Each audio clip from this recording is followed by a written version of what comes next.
Hi, I'm Michael Stallings. I am the CEO of iRecycle.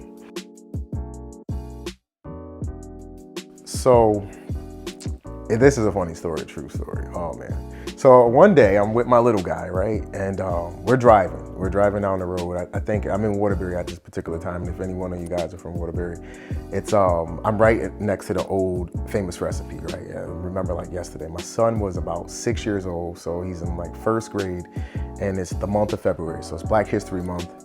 And we're driving. He's in the front seat, and he looks over to me and he's like, you know, I want to be like Barack Obama or Martin Luther King. Now, that's great for most folks. Most dads would be like, good job, son. But I'm here like, man, I'm me. I'm Mike Stallings. Like, you don't want to be like me. Wait a minute. So he's like, yeah, I want to change the world. And at this time, I'm like, you know, as a parent, your main priority, right, is to like help your child do whatever it is that they want to do in life. But when your son says that he wants to literally change the world, that's a tall order, man. So I was like, looking at him and I'm like pissed off at this point, because one, he doesn't want to be like me, and two, he wants to change the world, which is like impossible, right, at the particular time. So I'm like, oh, that's great, that's great. So, you know, he kind of took me, I really didn't have much more to say besides you can do it, that's great. But at the time I'm like, man, how do I help? I mean, he's passionate, he's serious. Like, I'm looking at him and he's like super serious about changing the world.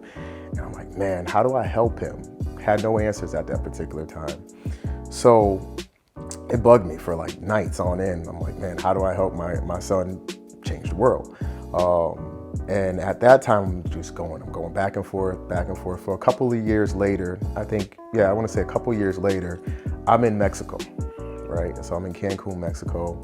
And I go to Mexico often by myself. I just love it there. So I was there one night and I'm drinking my drink, right? So I got a Captain and Coke and I have it in a Coca-Cola bottle. And I'm walking down the road downtown and I could not find a trash bin. And I'm like, man, I need to chuck this drink before I go into any of the restaurants or establishments, because they won't let you come inside with the drink. And I'm looking and nothing. It took me about 15 minutes to find a bin. And at that time, that's when it hit me, where I'm like, man, recycling is what I really should be doing. Finding out where these bins can be, and there should be more of these bins that you can recycle your bottles versus just throwing them in the trash. I mean, granted, they didn't have a trash can, but you know, a receptacle for, you know, a bottle or a can that could have went in would have been awesome. And that's when it kind of hit me, where I'm like, this is where I need to do to help my son change the world.